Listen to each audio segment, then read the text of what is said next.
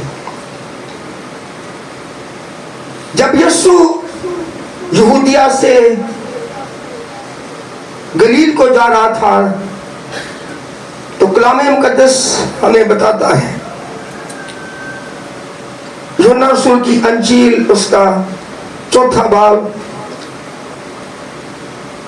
उसमें लिखा है कि यीशु को जब सामरिया में से होकर जाना जरूर है, और जब सामरिया में पहुंचा तो वहां एक शहर जिसका नाम सुखा था, उसके बाहर एक कुआं था। यीशु मसीह वहां पर बैठ गया और अपने शागिर्दों को उसने खाना देने के लिए भेजा। वहां एक औरत आती है सामरी पानी भरने के लिए, और यीशु मसीह उससे पानी मांगता है, और वो औरत कहती है कि तू यहूदी होकर मुझ सामरी से पानी मांगता है, क्योंकि यहूदी सामरियों से कुछ लेन देन नहीं रखते, कोई बर्ताव नहीं रखते। यहूदी जो थे वो सामरियों के शहर से भी नहीं गुजरते थे, वो उनसे नफरत रखते थे। उनसे बात करना अलग दूर की बात, छूना दूर की बात, उनके शहर से गुजरना भी गवारा नहीं करते थे। वो इतने पाक थे कि उनके शहर से, उनके इलाका से गुजरने से वो नापाक हो जाते हैं। अब जो यहूदियों के ज़हनों के अंदर एक बात अटकी हुई थी, जब शागिर्द खाना लेकर वापस आए तो वो देखते हैं कि वो एक औरत से बातें कर रहा है।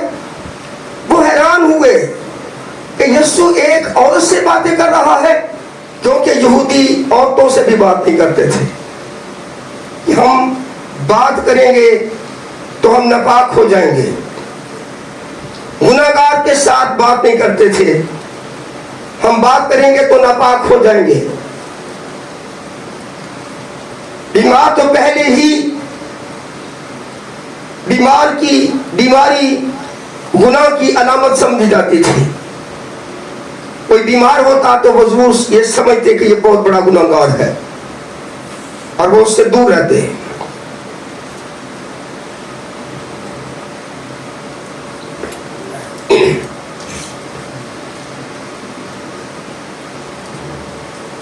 यीशु मसीह ने एक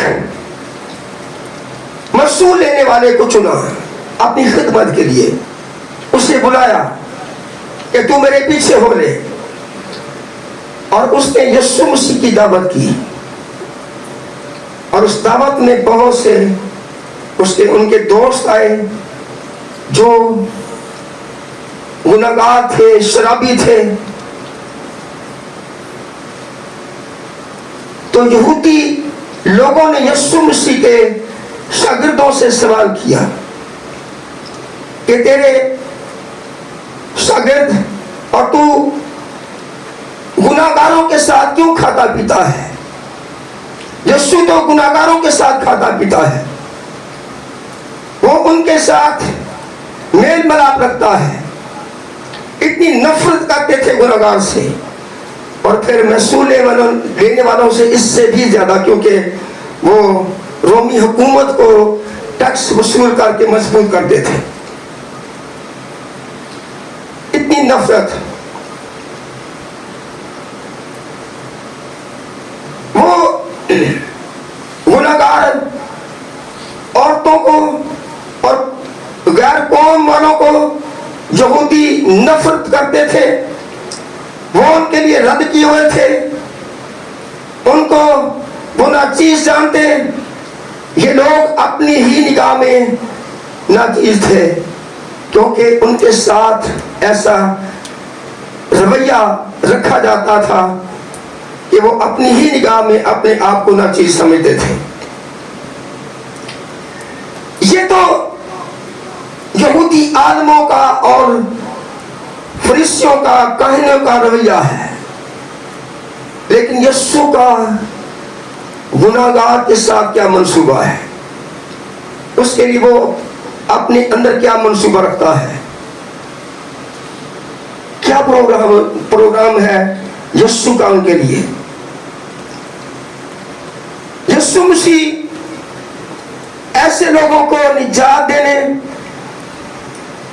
आया और जो खाक में पड़े हुए हैं उनको उठाकर तख्त पर बिठाने आया है। खुदावंद यीशु मसीह का बड़ा मंसूबा है कि वो जो पस्त किए गए लोग हैं, जो अपनी ही निगाह में नाचीज हैं, उनको उठाए और उरूज तक ले जाए। और हमारा आज का जो मज़मून भी यही है, पस्ती से अरूज तक ले जाने का। यीशु मसीह का क्या मंसूबा है? पस्ती से अरूज तक ले जाने का। जो पस्त लोग हैं, जो नाचीज गिने जाते हैं, जिनसे नफरत की गई है, उनको उस पस्ती से उठाकर अरूज तक ले जाने का। आइए मेरे साथ एक हवाला निकालें, हम इसको पढ़ेंगे। मुकद्दस मरकस की अंजील उसका 5वां बाब और उसकी 25 से 34वीं आयत तक हम ये हवाला पढ़ेंगे।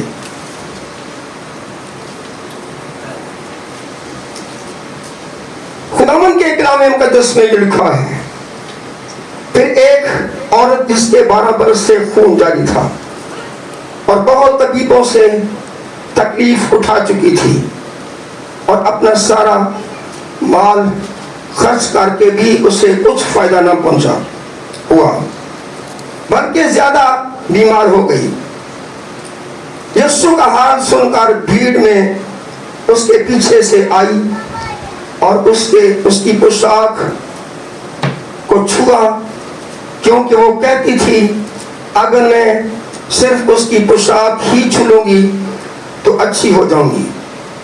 फिलफौर उसका खून बहना बंद हो गया और उसने अपने बदन में मालूम किया कि मैंने इस बीमारी से शिफा पाई। यीशु ने फिलफौर अपने में मालूम करके कि मुझसे कुव्वत निकली, उस भीड़ में पीछे मुड़कर कहा, किसने मेरी पोशाक छुई? उसके शागिर्दों ने उससे कहा, तू देखता है कि भीड़ तुझ पर गिरी पड़ती है, फिर तू कहता है मुझे किसने छुआ? उसने चारों तरफ निगाह कर की ताकि जिसने ये काम किया था उसे देखे। वो औरत जो कुछ उससे हुआ था मालूम करके डरती और कांपती हुई आई और उसके आगे गिर पड़ी और सारा हाल सच सच उससे कह दिया। उसने उससे कहा, बेटी तेरे ईमान से तुझे शिफा मिली, जा अपनी इस बीमारी से बची रहे। खुदावंद के कलामे मुकद्दस का पढ़ा और सुना जाना हम सब के लिए बाइस बरकत ठहरे और खुदावंद के नाम को जो नहायत बुजुर्ग है इज्जत और जलाने ले। अरूज क्या है? सवाल ये है और ये सवाल आपसे भी है, अरूज क्या है? पस्ती तो वो है कि जो लोग गुनाह की हालत में है, जिसको उनके दोस्त, उनके रिश्तेदार, उनके आस पड़ोस के लोग आज भी उनको नफरत से देखते हैं, उनकी हालत की वजह से, उनके माहौल की वजह से, उनकी आदतों की वजह से, उनके किरदार की वजह से, उनकी बीमारियों की वजह से, उनकी गुर्बत की वजह से ये पस्ती है। लेकिन अरूज क्या है? क्या कोई बता सकता है अरूज क्या है? तो आइए हम देखते हैं। शरीयत में ये दर्ज है कि अगर कोई गुनाहगार हो तो वो अपने लिए कफारा दे और फिर वो पाक ठहरेगा और फिर सारी शरीयत पर अमल करे और वो शरीयत की रास्तबाजी से पाक ठहरेगा। लेकिन बदकिस्मती से कोई भी शख्स अपने आप को शरीयत पर पूरा नहीं उतर सकता था, पूरी शरीयत पर अमल नहीं कर सकता था। अगर सब हुक्म मान लिए हैं, एक टूट गया है, एक रह गया है, तो सब समझे कि सब पर उसने सबको तोड़ा है और वो गुनाहगार है, वो रास्तबाज नहीं है। हम इसी पर बात करने वाले हैं कि अरूज क्या है।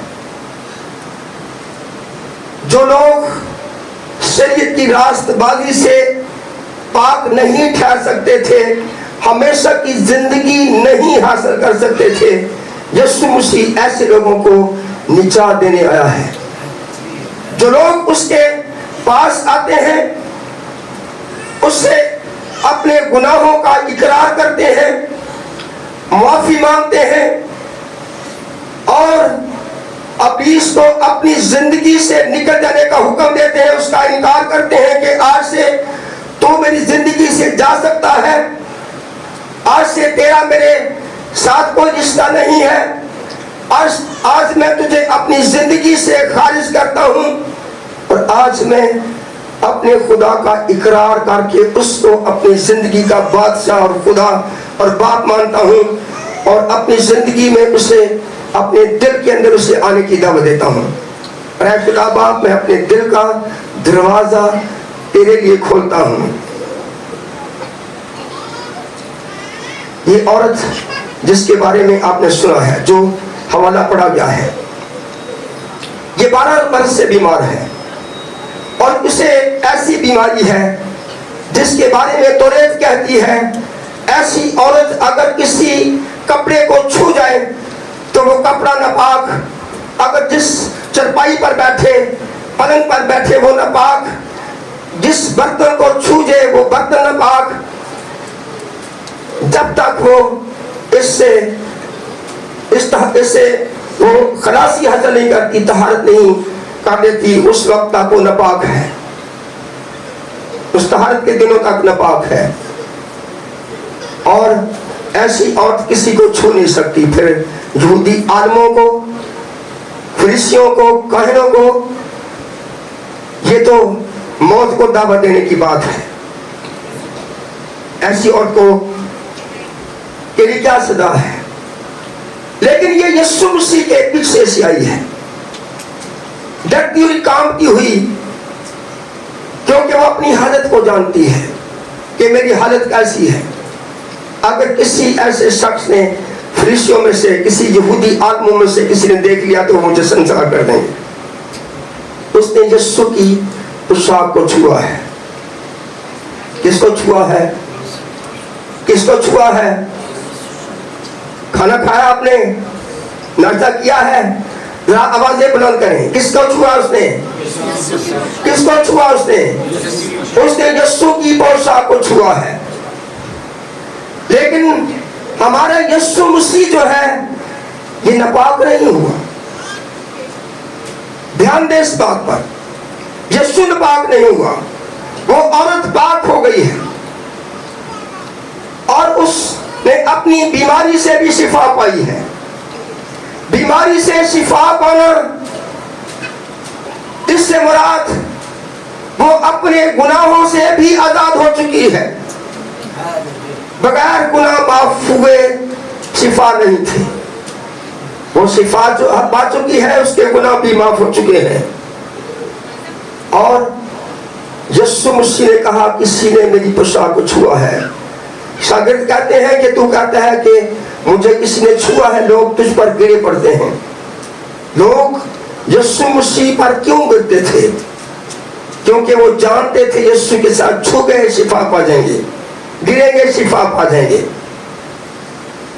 तो जितने लोगों ने यीशु को छुआ, जो यीशु पर गिरे, वो सब शिफा पा गए। लेकिन यीशु ने किसी को रोका नहीं है। पिछले दिनों में एक खादम का मैसेज सुन रहा था, तो वो कह रहा था कि बहुत लोगों ने छुआ लेकिन किसी ने शिफा नहीं पाई, वो औरत ने शिफा पाई, इसलिए यीशु ने बुलाया। ये सच्चाई नहीं है, सच्चाई कुछ और है। सच्चाई ये है कि सब ने शिफा पाई, लेकिन सबको यीशु ने रोका क्यों नहीं? सबके बारे में क्यों नहीं कहा कि मुझे किसी ने छुआ है?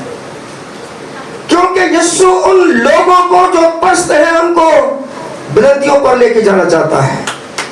यहूदी आलमों को वो बताना चाहता है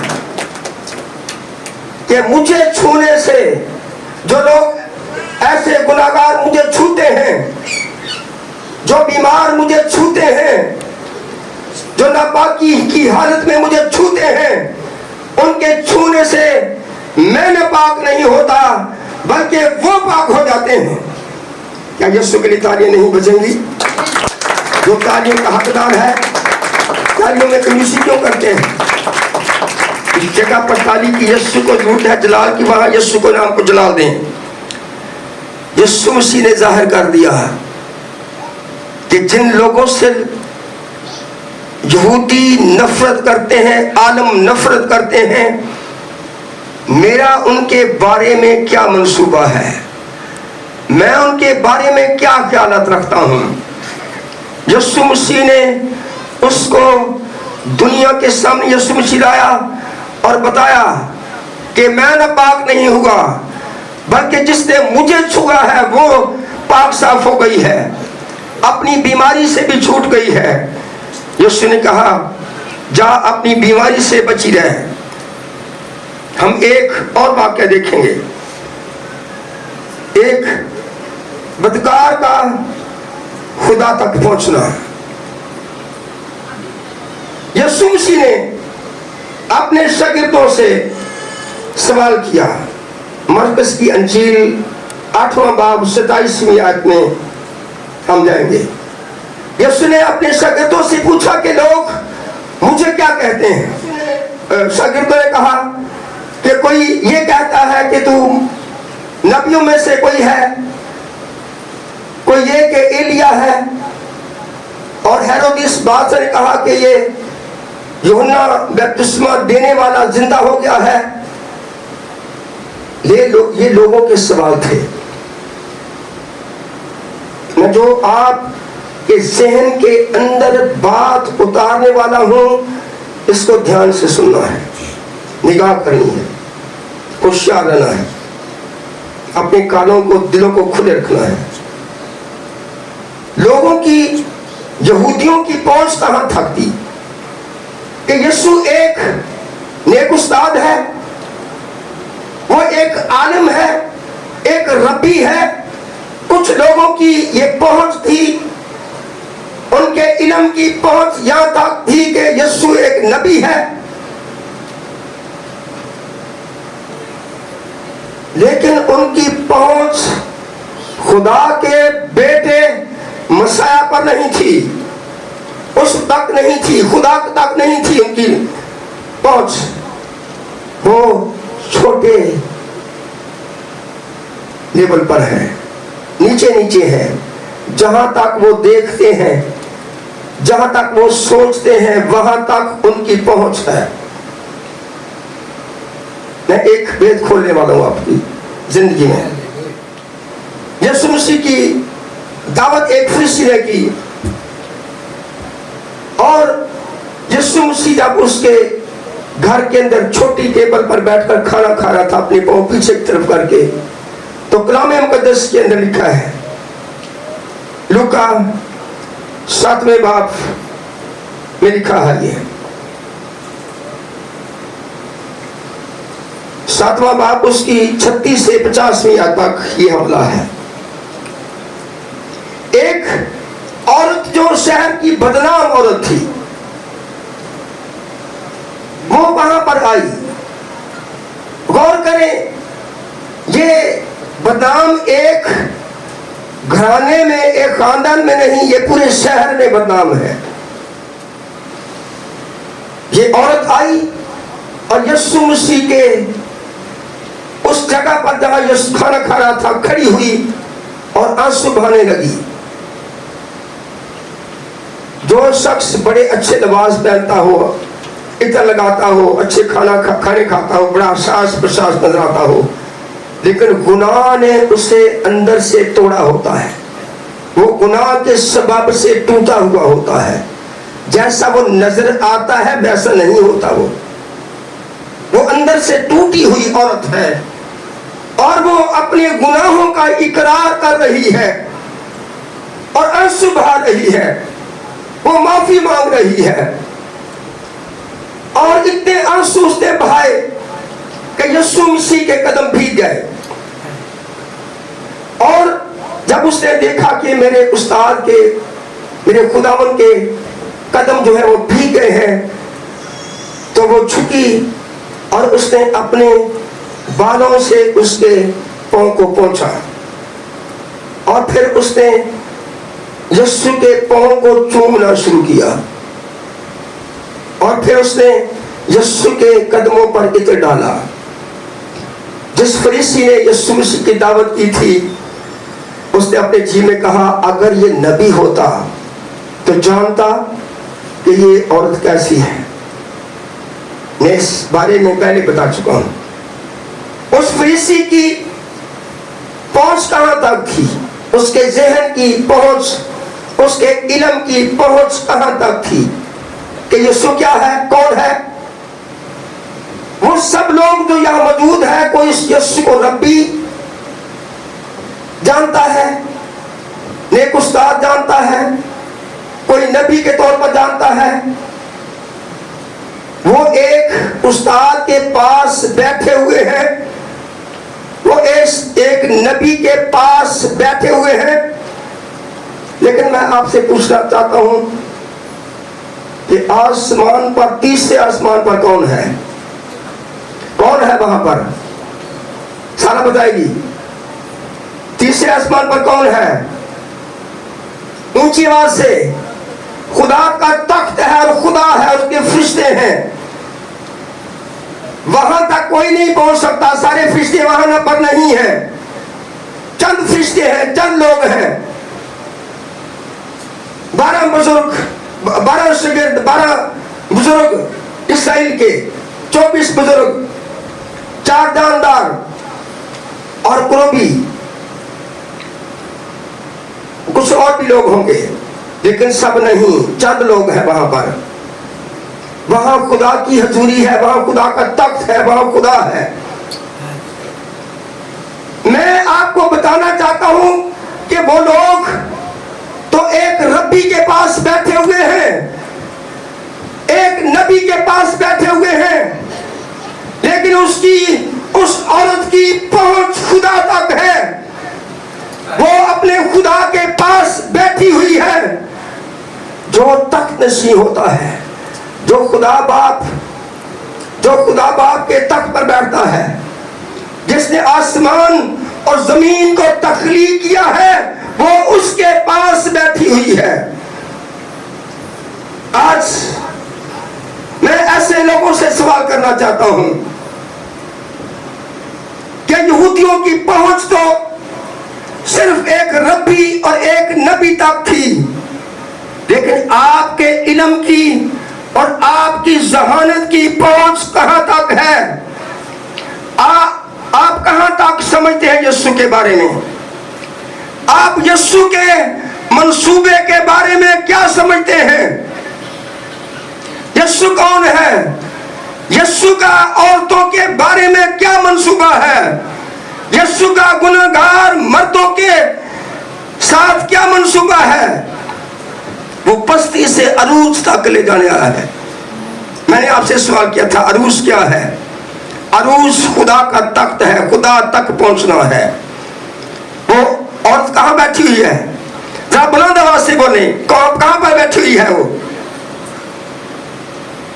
कोई आवाज नहीं, शक है? कोई तो दिलेरी से बताए, औरत कहां बैठी हुई है? ये खुदा के साथ बैठी हुई है, खुदा के कदमों में बैठी हुई है। इसकी पहुंच खुदा तक है। यहूदियों की पहुंच रब्बियों तक और नबी तक थी, एक रसूल तक थी, नेक उस्ताद तक थी, आइए हम आगे बढ़ते हैं।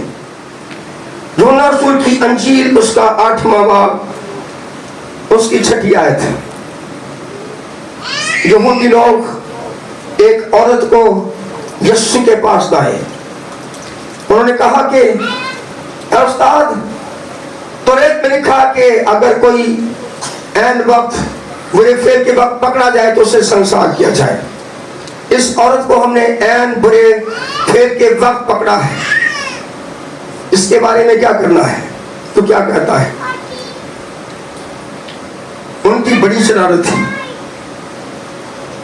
इब्लीस का काम है खुदा के कलाम को आधा बयान करना।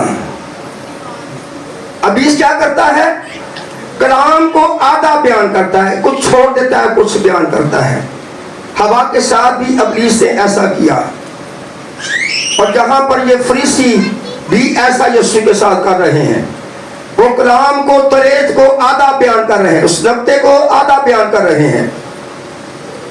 तो जो लोग आज भी खुदा के कलाम को आधा बयान करते हैं, वो अपने बारे में आप फैसला करें कि वो किसके साथी हैं। मैं सिर्फ औरत के बारे में लिखा है कि उसको संसार किया जाए। यीशु मसीह झुका और उसने जमीन पर अपनी उंगली से लिखना शुरू किया। हम क्या सही करते हैं? अंदाजा लगाते हैं यीशु क्या लिख रहा होगा, यीशु मसीह क्या लिख रहा होगा।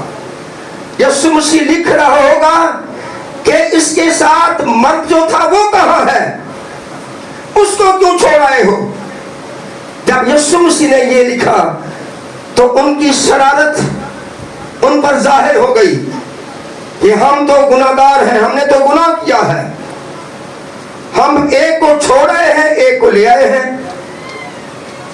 तो यीशु ने फिर कहा, तुम में से वो पहला पत्थर मारे जिसने गुनाह नहीं किया। उन सब ने जो अभी अभी गुनाह किया था, शरारत की थी कि उसके साथी को छोड़ आए थे, मर्द को छोड़ आए और औरत को ले आए हैं। ये बड़ा गुनाह था। ये औरत शरीयत के मुताबिक पाक नहीं ठहर सकती। यीशु मसीह ने उससे कहा, जब सब चले गए, यीशु मसीह ने पूछा, क्या तुझे किसी ने पत्थर नहीं मारा? उसने कहा, किसी ने नहीं मारा। उसने कहा, मैं भी तुझे कुछ नहीं कहता, मैं भी तुझे कुछ नहीं कहता। यीशु मसीह ने उसे माफ कर दिया, छोड़ दिया उसे। जो औरत शरीयत के अमाल से, बच्चों छतरों के खून के कफारे से निजात नहीं पा सकती थी, यीशु मसीह के एक लफ्ज से निजात पा गई। यीशु मसीह ने उसको पस्ती से उठाकर अरूज तक ले गया। उसने उस बदकार को जो नापाक है उसे पाक कर दिया, पाक ठहराया। यीशु मसीह आज उन सब लोगों को जो अपनी ही निगाह में हेच हैं, नफरत अंगेज हैं, बीमार हैं, गुनाहगार हैं, उनको यीशु मसीह आज भी पाक करना चाहता है। आइए हम आगे बढ़ेंगे थोड़ा सा। एक यीशु का मंसूबा एक गैर अक़वाम की औरत को जो बदप्रस्त लोग थे, और फिर ऐसी औरत जो 5 शौहर कर चुकी है और छठा जिसके पास है उसका, वो भी उसका शौहर नहीं है। मैंने एक खानदान ने मुझे बुलाया एक जगह पर कि आप हमारे घर में एक महीने में एक दफा आया करें। 1 महीने गया वहां पर।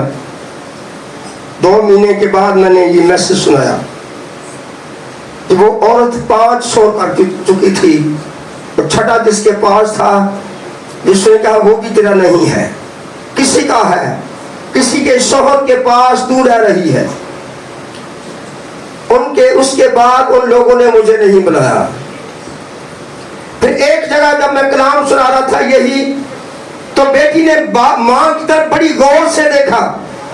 आज भी बताना चाहता हूं कि आज भी ऐसे बहुत से लोग हैं जो इस बदी में मुब्तला है, ऐसे गुनाह में मुब्तला है। लेकिन ऐसी औरतों के लिए खुशखबरी है कि वो सच्चे दिल से यीशु के पास आ जाएं। यीशु मसीह माफ करने वाला है, वो निजात देने वाला है, पाक करने वाला है। यीशु मसीह सुखार के कुएं पर गया और उस औरत से पानी मांगा जो सामरी थी, और उसने कहा कि तू यहूदी होकर मुझ सामरी से पानी मांगता है। बातें आगे चलती रहीं, उनकी आपस में गुफ्तगू होती रही, यहां तक पहुंची कि उसने कहा कि फिर वो पानी मुझे पिला दे ताकि मैं वो पानी पी लूं और फिर वापस इस कुएं पर ना आऊं। यीशु ने कहा कि अपने शौहर को भी लेके आ ताकि दोनों को पिलाऊं। और यीशु मसीह ने उससे कहा कि जो कोई इस पानी में से पीता है वो फिर प्यासा होगा। गौर से सुने, जो कोई इस पानी में से यानी इस कुएं के पानी में से पीता है वो फिर प्यासा होगा, लेकिन जो पानी मैं उसे पिलाऊंगा उससे वो अब तक प्यासा न होगा, बल्कि जो पानी मैं उसे पिलाऊंगा वो उसके अंदर एक चश्मा बन जाएगा जो हमेशा की जिंदगी के लिए जारी रहेगा। और उस औरत ने वो पानी पी लिया और उसके अंदर वो चश्मा जारी हो गया। उसे अपने गुनाहों से सिर्फ निजात ही नहीं मिली, साथ उसे खिदमत भी मिल गई, मुबशरा बन गई, मुबशरा की खिदमत मिल गई, और उसके अंदर वो जिंदगी के पानी का चश्मा जारी हो गया। और वो अपने शहर सुखार में गई और उसने वहां पर हलचल मचा दी कि आओ मैं आपको बताती हूं, एक ऐसा शख्स याकूब के कुएं पर मैंने देखा है जिसने मेरे अंदर की बातें खोल खोल कर बता दी हैं। और हो सकता है कि मसीह क्रिस्तस जो आने वाला था यही है। अब उसने शहर में जाकर हलचल मचा दी और वो औरत जिसकी बात का कोई इतबार करने वाला नहीं था, आज उसका मिजाज बदल चुका है, उसकी चाल बदल चुकी है, उसकी गुफ्तगू का अंदाज बदल चुका है, उसका लहजा बदल चुका है। उसके लहजे के अंदर, गुफ्तगू के अंदर एक नरमी और एक पाकीज़गी नजर आती है, एक सच्चाई नजर आती है। और सारा शहर उसके पीछे यीशु के पास आ गया। क्या यीशु के लिए तालियां नहीं बजेंगी?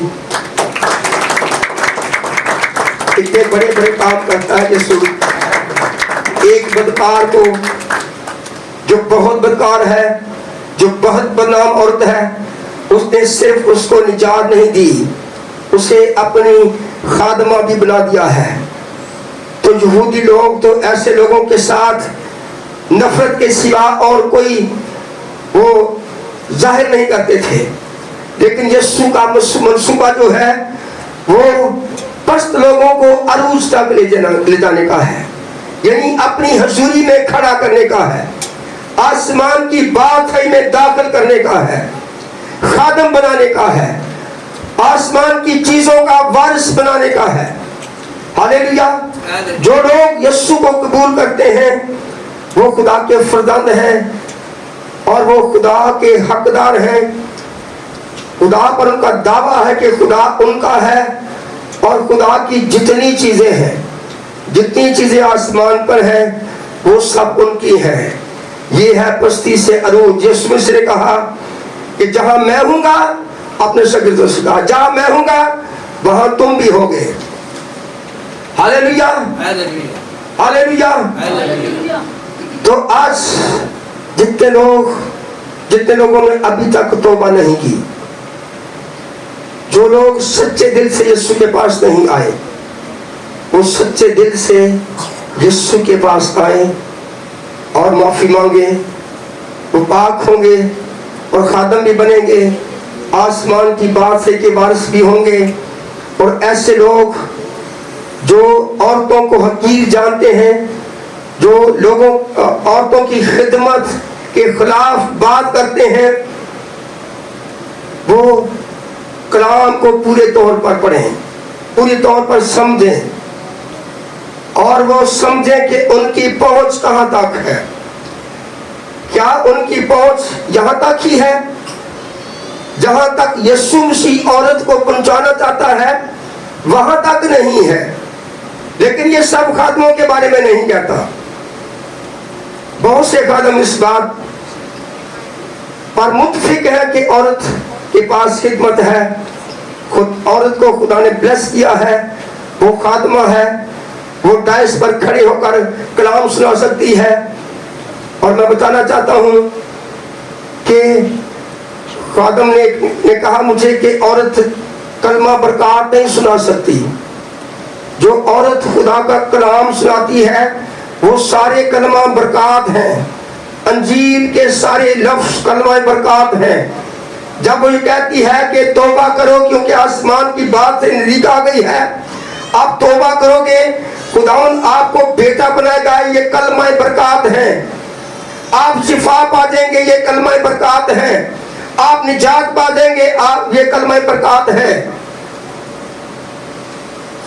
जो और नबिया है और वो नबूवत करती है, तो नबूवत के अंदर 3 बातें होती हैं। तरक्की की बातें, नसीहत की बातें और तसल्ली की बातें। ये तीनों बातें कलमा बरकत हैं। क्या हम उन्हीं को कलमा बरकत समझते हैं जो पौलुस रसूल ने अपने खतों में कलीसियों को लिखे हैं?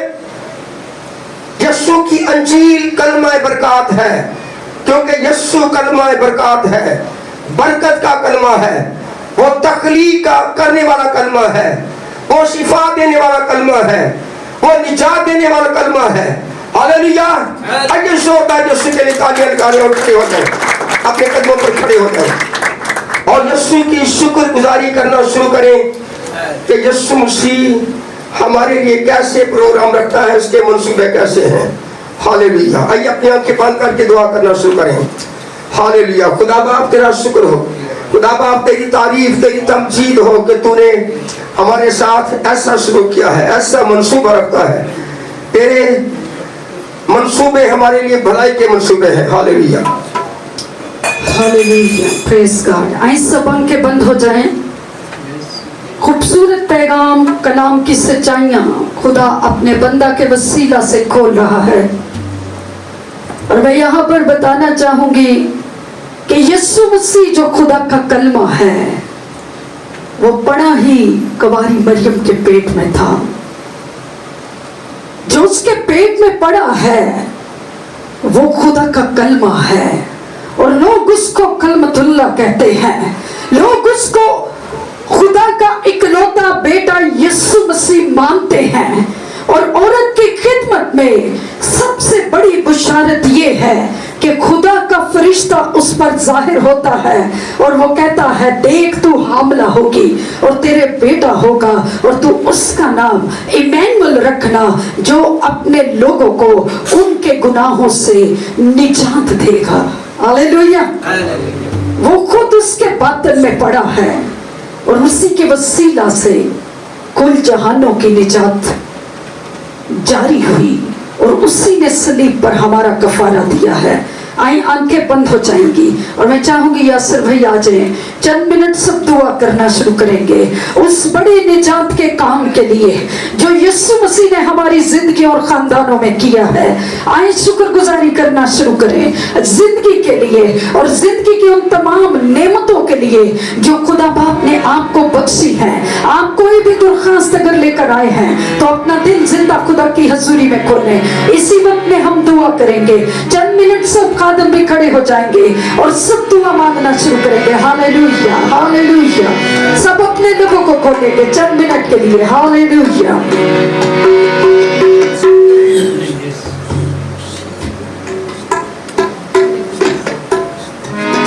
हालेलुया।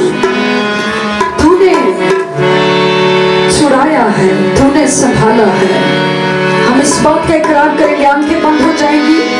इसी के साथ आपके दिल में जो भी दरखास्त है खुदा की हजूरी में रखेंगे और आपके लिए कलीसियाई सतह पर हम दुआ करेंगे। आए सब आंखें बंद हो जाएं, चंद मिनट हम सब वर्शिप करेंगे। हालेलुया। उस खुदा की जो कारी मरियम के पेट में पड़ा और कुल जहानों की निजात ठहरा है, हम इकरार करेंगे कि वो ही बचाने वाला है, वो ही छुड़ाने वाला है, वो ही आजाद करने वाला है, वो ही बहाल करने वाला है और वो ही बस्ती से अरूज पर ले जाने वाला है। हालेलुया।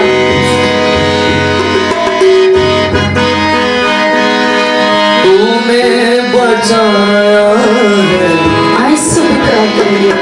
तूने संभाला है, आइए अपना दिल खोलेंगे। तूने बचाया है, Praise God. तूने संभाला है, तेरे फजल से यीशु, तेरे फजल से यीशु, उजाला उजाला है, तूने बचाया है, तूने संभाला है, हम इकरार करते हैं तुझे फजल से यीशु, तेरे फजल से यीशु, उजाला उजाला है, तूने बचाया है, तूने संभाला है, तूने बचाया है, तूने संभाला है, तेरे फजल से यीशु, तेरे फजल से यीशु, उजाला उजाला है, Praise God. Hallelujah. तूने बचाया वो है, तरीकियों में उजाला भर के आया है। तूने संभाला है, अंधेरी राहों में साथ में तू रहा, दुखी और कष्ट तेरा तूने हंस के सहा, यीशु तू ही मेरा आइए अपना दाहिना हाथ बुलंद करें। छुड़ाने वाला, आइए इसको फिर से कहेंगे यीशु तू है। यीशु तू ही मेरा आइए इकरार करें, हाथों को बुलंद करें। छुड़ाने वाला, कहें तू ही मेरा छुड़ाने वाला है, तेरे फजल से यीशु, तूने ही मुझे बचाया है। तेरे फजल से यीशु, ओह हालेलुया। उजाला उजाला है, तूने बचाया है, खुदा की मेरी तारीफ। तूने संभाला है, जब कोई भी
याद करते हैं जिसमें तूने दर्दनाक मौत को सहा तूने संभाला, और तू सलीब पर भी कह रहा था तूने ऐ बाप बचाया, इनको माफ कर, क्योंकि ये नहीं जानते कि क्या करते हैं।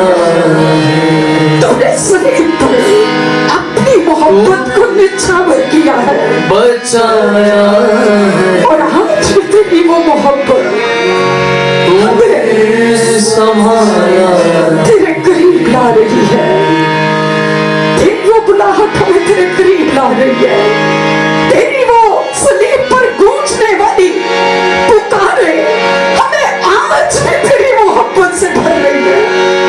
अंतिम मिनट शुक्रगुजारी करना शुरू करें उसके उस कीमती लहू की। सारी कलीसियां शुक्रगुजारी करेगी, जितने भी खादम हैं सब दुआ करना शुरू करें। और उसी का लहू हमें अपनी निजात देता है, और उसी का लहू हमें अपनी जिंदगी भी देता है, क्योंकि लहू के अंदर जिंदगी है।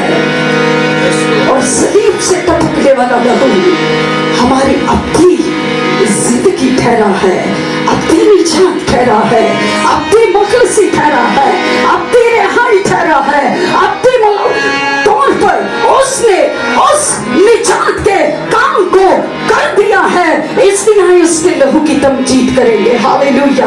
आप उसके शुक्रगुजारी करें, आपकी जिंदगियों पर बरकत पर बरकत नाज़िल होती चली जाएगी, क्योंकि उसके लहू के अंदर आपके लिए बरकत का एक बड़ा काम हो चुका है।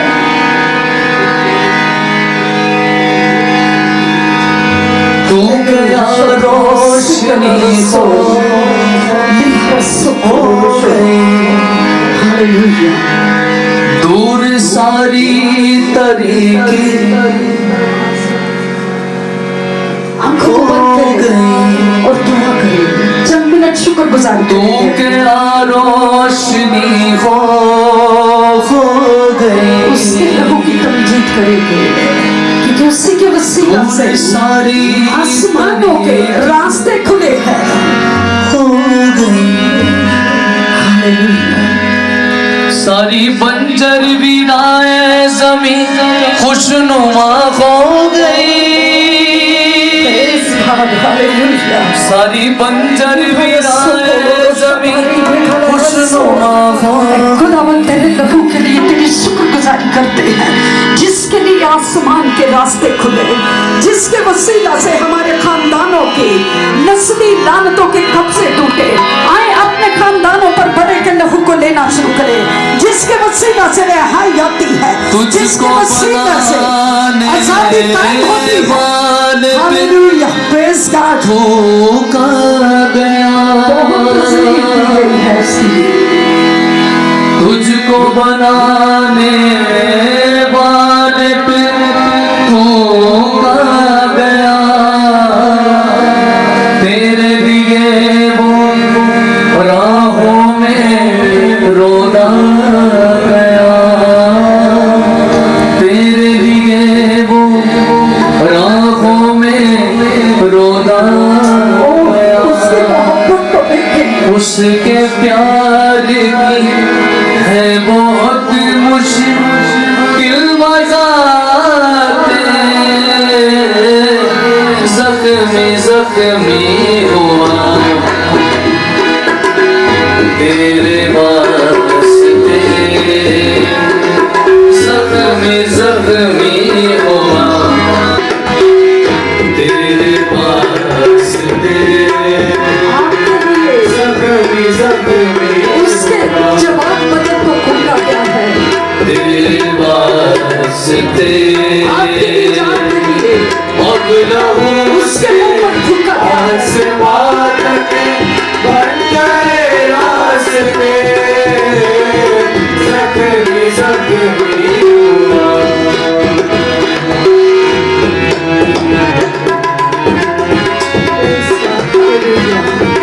उसकी दाढ़ी को नोचा गया है, उसकी छाती पर मुक्के बरसाए गए हैं, और वो मेरे बाप के लिए लानती बना है। तेरे लिए वो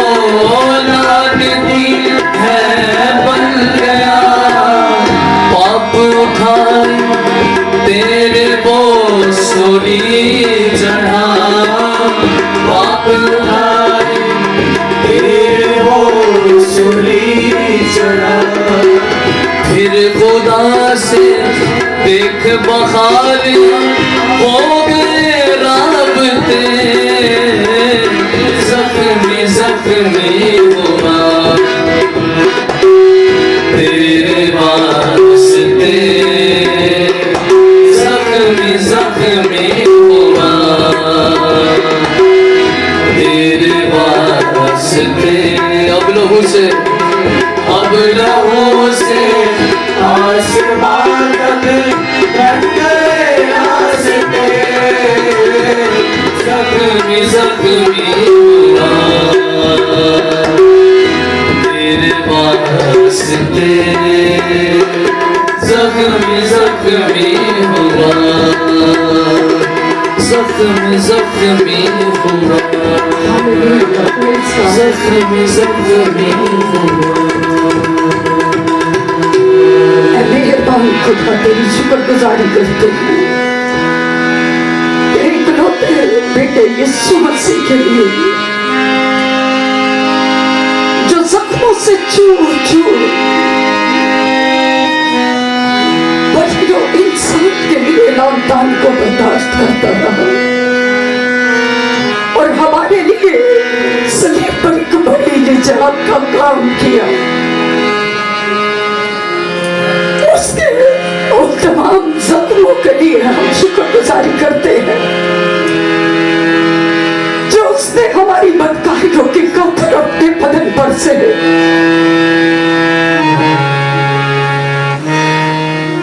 जो उसने हमारी निजात के लिए अपने बदन पर मुक्के खाए। हम शुक्रगुजारी करते हैं, सर से लेकर पंख तले तक उसका बदन जख्मों से चूर चूर, अब उसके बदन से बहने वाले लहू के एक एक कतरे के लिए उसकी शुक्रगुजारी करते हैं, उसके लहू की तमजीद और सितारिश करते हैं, जो हमारी जिंदगियों खानदानों के मखलसी ठहरा, जो कलीसियाओं की बढ़ोतरी ठहरा। हम उसके लहू की इज्जत करते हैं, क्योंकि हम जानते हैं कि बगैर खून बहाए निजात नहीं थी, फक्त लहू के अंदर ही निजात का भेद था, जो यीशु मसीह ने अपने बदन को